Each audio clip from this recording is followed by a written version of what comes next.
You all know that quiet kid in the back of the room that gives that mysterious vibe, the type that will walk right past you even if he doesn't know you, and honestly knows everything and is too cool for school. That's Law. And Zoro, he's that quiet kid in the back of the room. He's giving the brooding vibes, doesn't say anything, and deep down, he's just an idiot who couldn't tell the difference between East and West. Literally. Well, we all know what happens when you put these two types of people together. They fight and beat each other down and create one of the most fun and remarkable dynamics in all of One Piece. In this video, we're going to be breaking down who would win in a fight, current Zoro or current Law, and here's how we're going to break this down: through abilities, fighting characteristics, and of course feats, comparing each one to the next to get to the bottom of this debacle. So let's just hop right in. Starting with Law's abilities. His abilities create the room, and honestly, long story short on the room, he can essentially do whatever he wants.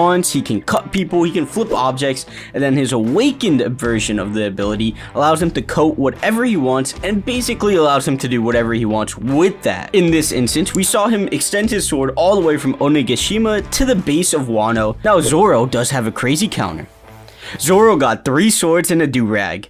No, but like seriously, in terms of raw abilities, it's pretty hard to come up with anything that would actually be considered like a technical ability in an anime. So to the extent you can go with Zoro in explaining his abilities, he has his different sword style. So in this instance, the Ashura 9 sword style, which allowed him to cut Kaido, who absolutely clears everyone in terms of Haki, even though we're not on Haki. And then the combined strength of all the characters on the roof, the 9 losers, scabbards, don't really compare to the permanent scar that Zoro left on him. And Zoro also has the Foxfire style, which enabled him to defeat King and break through King's strongest abilities. He has the No Sword style, you guys all know, but those are basically just like moves, and I don't think we all look at them too differently like we would look at the room. Now with everything laid out and just considering abilities, for Zoro to win, he would have to get really close for his abilities to be even better, and even then you can't really give it to him because of the brokenness of Law's fruit in the room. It's just too much to overcome. And even though Zoro has impressive feats, I mean, come on, Law can literally do whatever he wants. If you're enjoying the video this far, drop a like, subscribe, and let's get back into it. Now, in terms of fighting characteristics, we're going to break this down in terms of stamina, Haki, and intelligence. In terms of stamina, it should be pretty clear and obvious that Oda at multiple times throughout the story has made multiple highlights of the fact that Law has a lack of stamina. For the author to take this lead to continuously have this issue for Law also makes sense, because to balance out the brokenness of the room. But with that being said, he did have Law say it a bunch in Wano 2 and he still fought Big Mom, so I don't know how much weight you want to give to that. But at the same time, Zoro has so abundantly, obviously, and dramatically been displayed to have some of the most insane stamina in the series. I think it's pretty safe to say that in a relay race, Zoro would absolutely clear Law. Now for Haki, this is also extremely clear. Law has never been said to have conquerors, whereas Zoro is a confirmed conquerors user, as well as the fact that Zoro cutting Kaido for the most part clears any of Law's Haki feats. It's clear though that Law does have an affinity for observational Haki, which is definitely a bonus, but Zoro is already in a place where he can use conquerors, as well as he cut Kaido, beat King, and tamed Emma. Now there is ways Law can optimize his Haki to better fit the fight, but in terms of pure Haki excellency, I think it's pretty clear that this also goes to Zoro. Now in terms of IQ, I mean, come on now, are we being for real? Now for the fun stuff, the feats.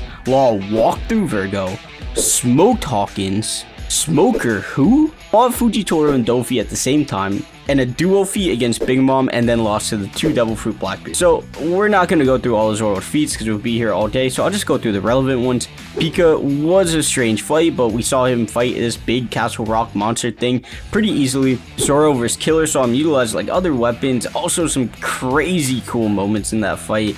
Zoro vs King is obviously huge, soloing a Yonko commander, and most recently his rematch with Kaku was not a full-fledged fight, but it was pretty clear that Oda was telling us that Kaku was not on Zoro's level. Now all in all, main point to bring up is the fact that Zoro vs King is a bit more impressive than Law and Kid vs Big Mom. Now in my opinion, I think it's just due to the nature of the matchups and Law's awakenings that he could also beat King, but to the same effect, I feel like if Zoro was with Kid, he would also be able to beat Big Mom considering he cut Kaido. In terms of feats, I would say in conclusion that Law does have the more impressive feat of defeating Big Mom with Kid, considering the fact that Zoro got fully healed before his fight with King, whereas to my knowledge, Law did not get any such treatment and went directly after fighting the roof to fighting Big Mom with Kid. So despite it being a really close in this department, I think I would give it to Law. I would not really argue with you too much if you think Zoro vs. King is more impressive. Through just the system we created here, Law is stronger than Zoro in terms of the point system we have, but relax. In terms of if they were to literally fight one another, it might be a different story. Even though Law on like a list would be considered stronger,